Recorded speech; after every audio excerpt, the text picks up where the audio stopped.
The city was on fire when Cale Moreno checked his watch. Not literally, not yet. But the sky above New Carthage held the orange-purple bruise of something that wanted to be a sunset, and settled instead for looking like the end of a negotiation. 3 hours since the Vreth cruiser had taken up its lazy, contemptuous orbit 600 kilometers up. 3 hours since every government on the eastern seaboard had gone silent in the way that meant the phones were working fine, but the people holding them had nothing to say. 3 hours since Cale had strapped on the harness, sealed the chest plate, checked the charge on his web launchers, and swung out of the window of a fourth-floor apartment on the corner of Fulton and Adams, leaving behind a half-eaten bowl of rice and a note that said, "Back by 8. Don't let the cat out." He was not going to be back by 8. He knew this. He knew it in the way you know it when a ship the size of a football stadium parks itself over your burrow and starts running atmospheric scans that your phone picks up as a low-grade hum in the back of your sinuses. He knew it in the way the pigeons had stopped roosting on the Flatbush rooftops, in the way the Haitian restaurant on Nostrand had pulled its sidewalk tables inside at 2 in the afternoon, in the way the old men who played dominoes outside the laundromat on Utica, the ones who stayed out in rain, stayed out in August heat, who had reportedly once stayed out during a small localized earthquake to finish a game, were gone. The whole neighborhood had that held-breath quality, that specific Brooklyn silence that meant everybody had gone somewhere to wait. Cale was not waiting. Cale was running. He hit the jump line at the corner of Atlantic Avenue, felt the familiar snap and pull as the anchor caught the side of the old bank building, let the arc carry him 40 feet above the street, scanned left, right, left as he swung. Below him, a yellow cab had stopped in the middle of the intersection, and the driver was standing outside it, head back, watching the sky. Cale had the urge to tell him to move. The urge passed. The cab wasn't the problem. The problem was the 12 Vreth scout pods that had broken atmosphere 40 minutes ago and were currently descending in a loose spiral over the industrial waterfront near Red Hook. And the problem was that whatever they were scouting they had apparently found, because 3 minutes ago, the lead pod had fired something into the old grain terminal that Cale was now watching burn against the darkening sky. He was also the problem, in the way that whenever something like this started, it eventually became his problem specifically. It had started 2 years ago, when his Aunt Celeste had dragged him to one of those R&D expos at the Brooklyn Navy Yard, where a very nervous woman from the university had been demonstrating a new synthetic polymer that could, theoretically, be extruded from a compact pressure system at high velocity and used for.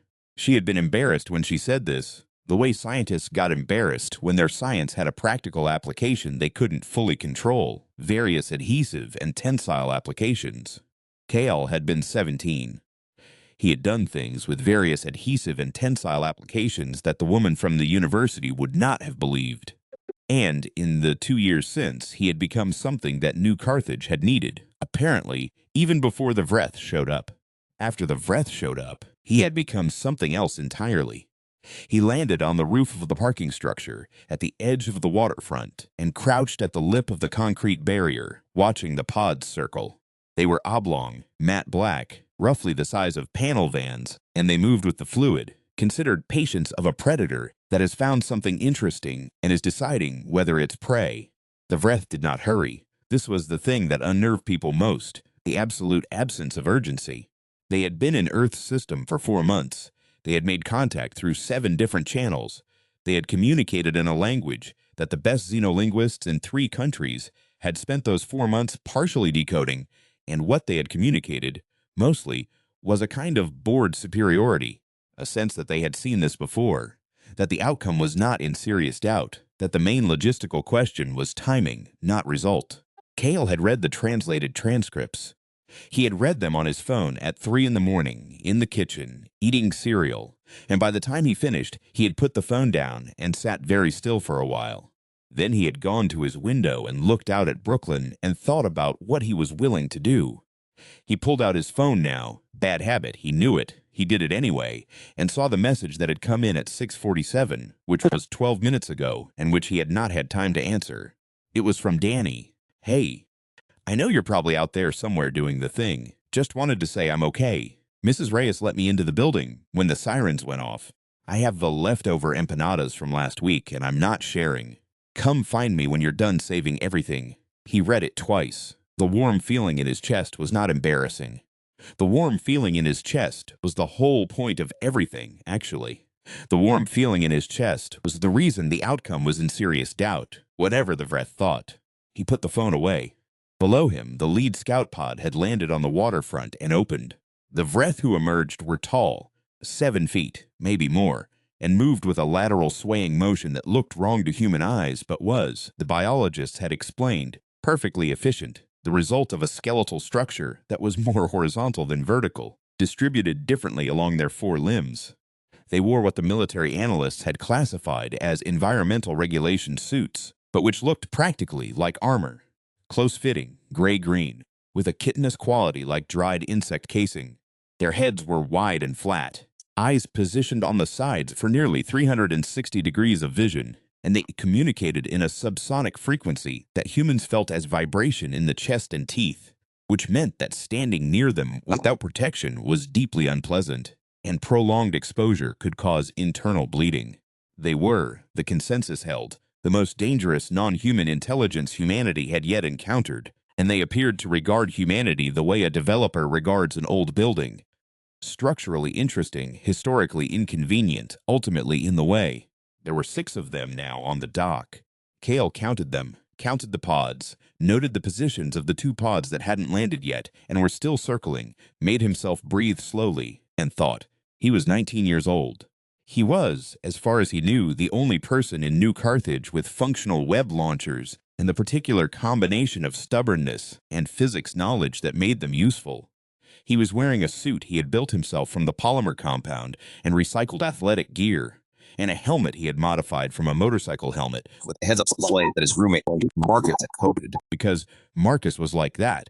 The kind of person who heard I need a targeting overlay that interfaces with my phone's gyroscope and said, "Give me a weekend."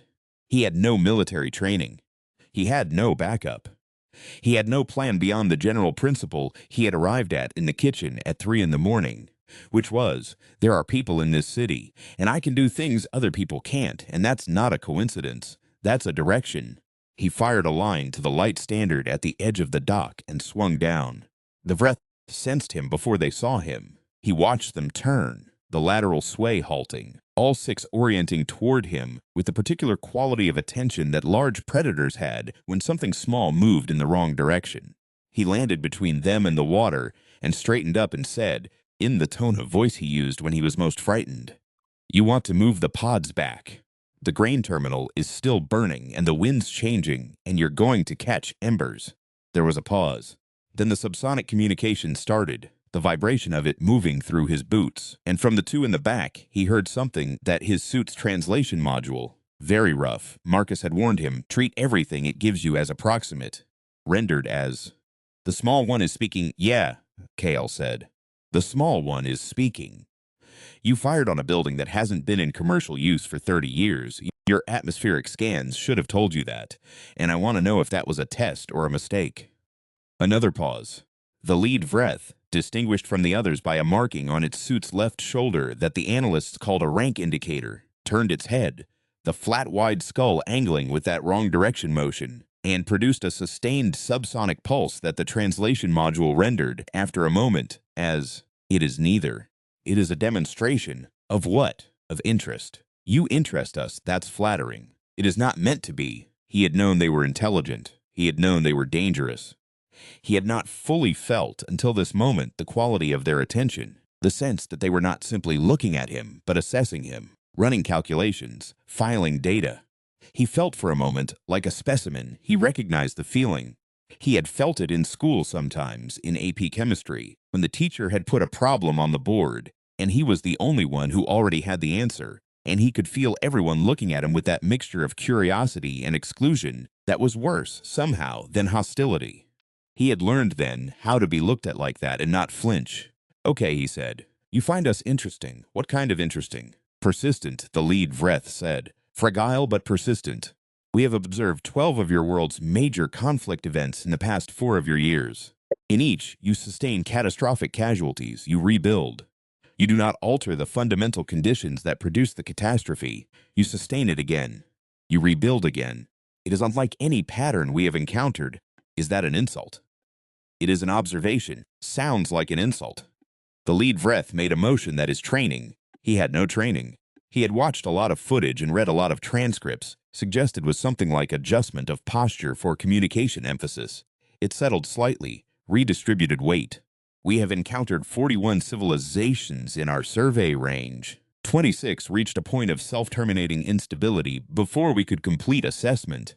9 stabilized into predictable patterns and were cataloged. 4 were assessed as threat vectors and resolved. 2 we have not yet categorized. Let me guess, Kale said. We're one of the 2. You are a significant uncertainty. Your technological development is inconsistent with your social cohesion. Your capacity for violence is inconsistent with your capacity for other things. What other things? Another pause. Longer this time. The subsonic vibration changed quality, shifted, somehow, from statement to something more considered. We observed, the lead Vreth said at last, a phenomenon 3 weeks ago in this city that we have not been able to classify. An individual, not you, someone older, went down into your underground transit system to rescue an animal that had fallen onto the track. The animal was of no utility value. The rescue placed the individual in significant danger. There was no external compulsion. We have reviewed the data many times. Kale said nothing. He was thinking about his grandmother, actually, who had once climbed onto the roof of a building in Bed-Stuy in the middle of January to get her neighbor's cat down from the chimney and had come back inside saying she didn't understand what all the fuss was about. The cat was cold. What did you do with that data? He said. We could not file it. Our classification systems have 19 categories for interspecies aid behavior. None of them fit the pattern. The individual asked for nothing, received nothing. Appeared to consider the matter complete upon returning to street level. Another pause. We find this incomputable. You find kindness incomputable. We find gratuitous self-endangerment for no material benefit incomputable. Yes, Kale was quiet for a moment. Behind him, the grain terminal was still burning, throwing sparks into the darkening sky over the bay. The 2 circling pods had stopped circling and were hovering, which was different in a way he didn't have vocabulary for yet. The other 5 Vreth had not moved, were still just watching. That quality of attention like wait. Here's something to add to your data, he said. I had plans tonight. It's not important what they were, but I had somewhere I was supposed to be, and it was somewhere I wanted to be, and I've been doing this for 2 hours instead, and I'm going to keep doing it as long as it takes. Not because anyone's making me, not because I'll get anything out of it, because the people in this city can't move your pods and I can, and that's all the math I need. The lead Vreth was very still. Then, you believe this constitutes an argument. I believe this constitutes an explanation. I'm not arguing with you. I'm telling you what you're dealing with. What we are dealing with, the lead Vreth said, and there was something in its subsonic tone that the translation module had no word for. Something that might have been the Vreth equivalent of reconsidering a calculation is a species that goes into burning buildings, that descends into tunnels, that endangers itself for animals, that it stopped, that shows up. Yeah, Kale said. We show up. He did not know then that this would be what they talked about later, that this particular exchange would end up in the transcripts, would be analyzed by people with better translation tools than Marcus had given him, would be cited in the report that one xenolinguist would describe, years later, as the first moment the Vreth assessment of humanity shifted from resolved to unresolved. He didn't know any of that. What he knew was that the lead Vreth had not moved in 40 seconds, and that this was apparently unusual. What he knew was that his phone had buzzed in his pocket, and that despite everything, his first thought was, Danny. He kept his eyes on the Vreth. He kept his hands loose and ready, and in the back of his mind, running parallel to the calculation of threat and distance and the charge left in his web launchers, was the image of a 4th-floor apartment with the lights on and leftover empanadas getting cold, and someone who had texted him to say she was okay first, before anything else, the way people did when they wanted you to know what they were actually worried about. This is what the Vreth could not categorize. Not the subway rescue, not the climbing onto the rooftop for the cat. Not Kale Moreno, standing between them and the city, with no backup and no plan except the direction he had arrived at, in a kitchen at 3 in the morning. What they couldn't categorize was the whole texture of it. The rice left half-eaten, the note about the cat, the message checking in from an apartment 6 kilometers away. The way humans moved through the world, dragging all of it with them. the connections and the commitments and the obligations, the dates they were going to be late for, the people they were going to find when they were done. The lead Vreth had said they found humans persistent. What it hadn't found language for yet was what humans were persistent toward. The pods held their position, Kale said. So, the grain terminal. I need to know if you're going to fire again. That is contingent on what?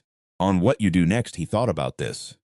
He thought about the charge in his launchers, enough for maybe 20 minutes of full engagement, less if he pushed it. He thought about the 6 Vreth on the dock, and the 2 pods still hovering, and the burning building behind him. He thought about the fact that he was, functionally, one kid with a homemade suit, and that whatever the calculation said, the calculation wasn't all there was. I'm going to deal with the fire, he said. There's a hydrant system that was disconnected when the terminal closed, and I can reach the valve. The building's not coming down, but the ember risk is real, and there are residential buildings 2 blocks east. I'm going to deal with that. While I'm doing that, I'm asking you not to fire.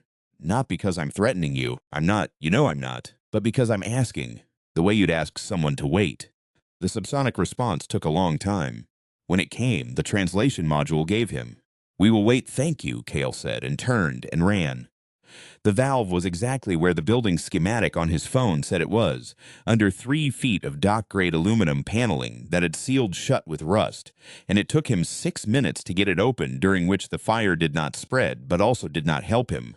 And when the pressure finally came through the old hydrant lines, it was weaker than he'd hoped, but enough. And he spent another 20 minutes directing the spray from above, swinging between anchor points above the building's roof, until the ember output dropped to something that would not carry on the evening wind. When he came back to the dock, the Vreth had not moved. The lead one watched him land and said, "You are damaged." He looked at his left arm. The sleeve of the suit had torn at some point, and there was a long scrape underneath it. Thermal. From the one moment he'd misjudged a swing and clipped the edge of the terminal wall. He'd noticed it. He hadn't stopped. "It's fine," he said. "You prioritized the task over the damage. Yeah, this is a long pause." The quality of the silence was different now, had the feeling of something being revised. This is very difficult for us to model. Why? Because our models predict that organisms with your level of pain response will reduce threat exposure behavior when damaged. Your data suggests this is not consistent because it's not the only thing in the model, Kale said. There's what I'm capable of, and there's what I'm willing to do, and those aren't the same calculation. The lead Vreth was quiet for what felt like a long time. In the distance, sirens were starting up, human emergency response finally getting close enough to be useful. The harbor had gone dark except for the last of the fire's glow. The pods were still hovering, and the 6 Vreth on the dock were still waiting, and the city behind him was still held in that breath of suspension that felt like the moment before a decision. "Why?" the lead Vreth said finally. "Did you come alone?" "Because I was here. Others could have come. Others weren't here." "You would have waited for reinforcement." "I might have," Kale said. But the fire didn't. The lead Vreth made the settling motion again, the posture for emphasis one. It said, "In 41 civilizations, we have observed a consistent pattern.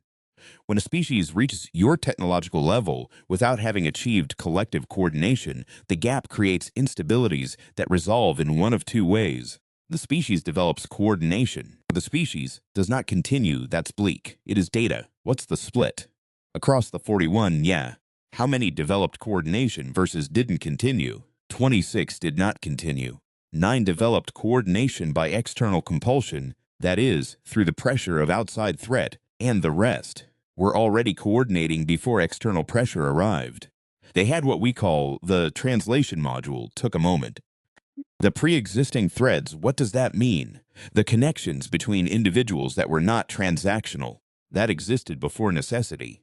That persisted when there was no material benefit. The Vreth paused, the cats on the rooftops, the texts from the apartments, the plans that were interrupted and would still be kept. Eventually, Kale went very still. He said, "You've been running atmospheric scans. We have been running atmospheric scans. You've been reading our phones."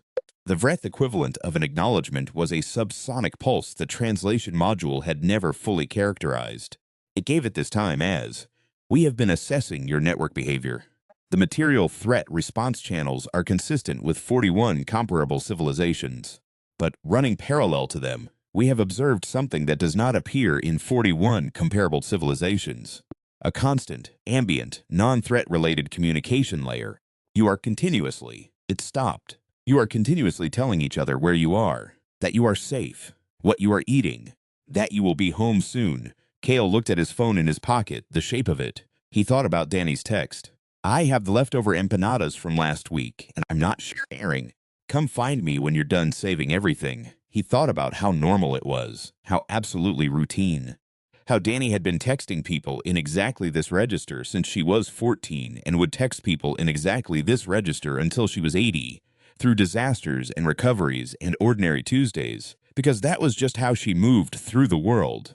Anchored, reaching back, maintaining the thread. Yeah, he said. We do that. We do not have a category for it. What's the closest one? Warning behavior. But it is not warnings.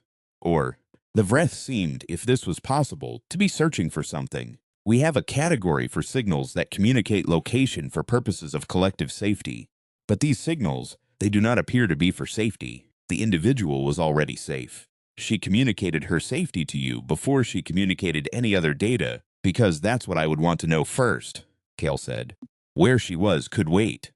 Whether she was okay, that needed to be first. A very long silence. On the water, a tugboat had appeared from somewhere, moving without lights, cautious. A human captain deciding whether to proceed and deciding yes, because the cargo didn't wait. We have been assessing, T. the lead Vreth said, whether to proceed with a full deployment protocol. The assessment has been running for 4 months. All data collected to date has been consistent with the parameters for a resolved assessment. Cale said nothing. This data is not consistent, T. the lead Vreth said. You go into the fires. You scrape the wall and continue. You text each other to say you are safe before you say anything else. You have pre-existing threads that we cannot map to any functional category.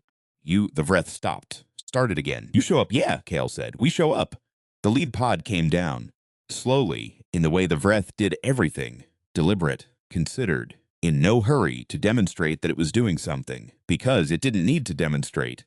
It settled on the dock, and the others came down after it, one by one, the soft thrum of their landing systems the only sound over the harbor water and the distant sirens.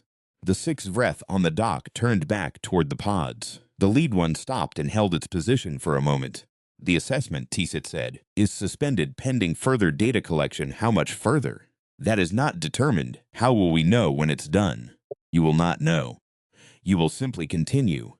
And we will watch. Cale stood on the dock with the harbor behind him, and the fire dying in the grain terminal, and the city holding its breath at his back. And he watched the Vreth board their pods, and the pods rise, one by one, back into the orange-purple bruise of the sky, back toward the cruiser 600 kilometers up that was still watching, still running its atmospheric scans, still feeding data into a calculation that had not resolved.